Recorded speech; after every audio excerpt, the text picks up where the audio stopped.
বাংলাদেশের যে একটা মৌলিক পরিবর্তন হয়েছিল ৭৫ পরবর্তী, এটা মধ্যমণি ছিলেন এজেন্ট জিয়াউর রহমান। আবার আমি বিচারপতি হয়ে যে পাশে বসছি, উনি আমার শ্বশুর সম্পর্কীয় আর কি। এই জন্য আমি আবার বিএনপি করি না আমি, আর এই বিএনপিকেও আমি পুরোপুরি পছন্দ করার কোনো প্রশ্নই আসে না, যেখানে বলে দিচ্ছি। জিয়াউর রহমানের একটা লিডারশিপের জায়গা থেকে কিন্তু বাংলাদেশে একটা মূল পরিবর্তন আসছিল। এরকম একজন সম্মোহনী ব্যক্তিত্ব, তিনি সামরিক জায়গা থেকে বা বিভিন্ন জায়গায় আসতে হবে, সেটার মাধ্যমে একটা সম্পূর্ণ লিডারশিপ, ইসলামী মূল্যবোধ সম্পন্ন আধিপত্যবাদ বিরোধী ওই জায়গাগুলো থেকে আসতে হবে লিডারশিপ, সেটাকে ইসলামের পাশে আমি রুলিং বলা যেতে পারে। এরকম কোন একটা ব্যক্তিকে আসলে আমাদেরকে চিন্তা করতে হবে, যাকে সামনে আনতে হবে। ভাষাটির কথা বলা হয়ে থাকে, এবং বর্তমান তথ্য সরকারের যারা ছাত্র প্রতিনিধি আছেন তারা কিন্তু ভাষাটিকে প্রমোট করতে যাচ্ছেন। আমরা আসলে একজন ভাষাটি চাই এখন বাংলাদেশের একজন, যার নেতৃত্বে পুরো জাতি ঐক্যবদ্ধ হতে পারে। আর এই যে আরেকটা পয়েন্ট আমি কথা বলবো, দুইটা পয়েন্টে এখানে যে অনেকগুলো ৮-১০টা পয়েন্ট আমার ছিল, আমি সবগুলো আলোচনা না করে একটা পয়েন্ট নিয়ে আসতে চাই এখানে, যেটা খুব জরুরি। সেটা হলো আমরা সকলে ফ্যাসিজমের বিরুদ্ধে আমরা বলছি, কিন্তু এই ফ্যাসিজমের অন্যতম খুঁটি ছিল আধিপত্যবাদ।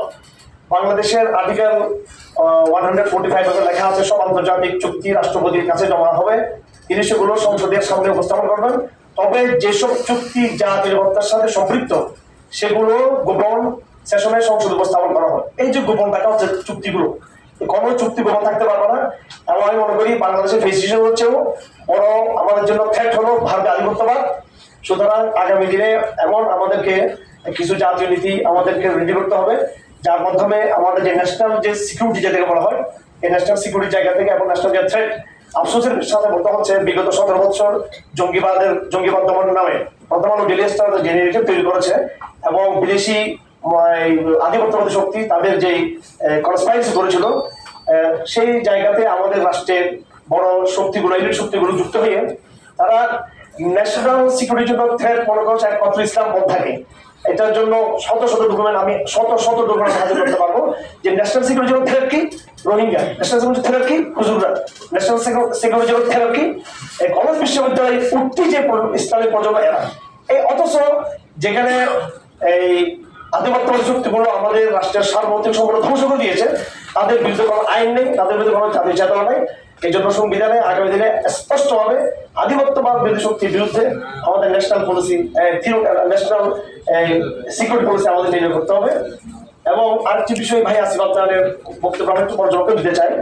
এখানে আমাদের এডভোকেট ফেরদৌস সাহেব যে সমস্ত আমাদের আলোচনার মধ্যে কিছু যে প্রস্তাবনা নিয়ে আসছেন, তার মধ্যে ছিল এটা খুব জরুরি বিষয় যে ইসলামিক প্যারালাল আইন, যেমন ধরেন এই ব্যাংকিং এ ইসলামিক উইন্ডো আছে, ইসলামিক ব্যাংকিং আছে, এভাবে কলেজ বিশ্ববিদ্যালয় একাডেমিক লাইনে আপনার ইসলামিক স্টাডিজ বিভাগ আছে। আইনের মধ্যে প্যারালাল এরকম ইসলামী আদালত থাকতে পারে কিনা, এটা একটা দেখার বিষয়। এক্ষেত্রে আসিফ আপনার এটার সাথে পোষণ করেছেন। আর আমাদের মূল আর্টিকেলে কিন্তু এটা পক্ষে লেখা আছে। তার মাঝামাঝি আমার বক্তব্য হলো যে আপাতত শুধু সিভিল লতে, শরিয়া সিভিল লতে আলাদা শরিয়া কোড হতে পারে। এক্ষেত্রে আমি মনে করি না এখানে কোনো সমস্যা হবে, যদি ওলামায়ে কেরাম যদি অ্যাক্টিভ থাকেন, সচেতন থাকেন ইসলামপন্থীরা। মানুষ যখন দেখবে যে সিভিল লতে ভালোভাবে সিদ্ধান্তগুলো আসছে, তখন তারা আস্তে আস্তে ক্রিমিনাল ইসলামিক কোডের দিকে তারা ধাবিত হবেন। এটা একটা দাওয়ার একটা অংশ হতে পারে। উনি যেটা বলছেন পাকিস্তানের অভিজ্ঞতা, আমি একজন বিচারপতির ছাত্র, তিনি হলেন জাস্টিস আল্লামা তাকি উসমানী। পাকিস্তানের বিষয়টা হলো সেখানে শরিয়া অ্যাপেলেট বেঞ্চ রয়েছে, এবং সেই শরিয়া অ্যাপেলেট বেঞ্চে পাকিস্তানের যে কোনো জাতীয় আইনকে শরিয়া পারস্পেক্টিভ থেকে চ্যালেঞ্জ করা যায়। কিন্তু এখানে আসবে আমি একমত যে এই শরিয়া যেটা বলা হচ্ছে স্বয়ং পাকিস্তানে, সেটাও কিন্তু একটা টোটাল আন্তর্জাতিক আধিপত্যবাদী এবং জাতীয় সেকুলার নীতির ভিতরে কিন্তু চলছে। ইসলাম কিন্তু কোনো সেকুলারদের প্যাটার্ন কিন্তু চলতে পারবে না। এই জন্য এখানে আমাদের একটা আসলে বিপ্লবী চেতনার পরিবর্তন দরকার। তারপর শরিয়াকে আমরা এখানে রিপ্লেস করবো ধীরে ধাপে ধাপে, কিন্তু দাওয়ার অংশ হিসেবে দাওয়া মানুষ দেখুক যে সিভিল আইন কিভাবে তারা যে বিষয়গুলো, এই দুগ্ধপানের বিষয়গুলো এবং সম্পত্তি বলার বিষয়গুলো মানুষ দেখুক যে মুফতিরা কত দ্রুত এগুলো এই সমাধান দিতে পারে। তো এটা দাওয়ার অংশ হিসেবে সেটা অবশ্যই সংবিধানে ইনক্লুড হতে পারে।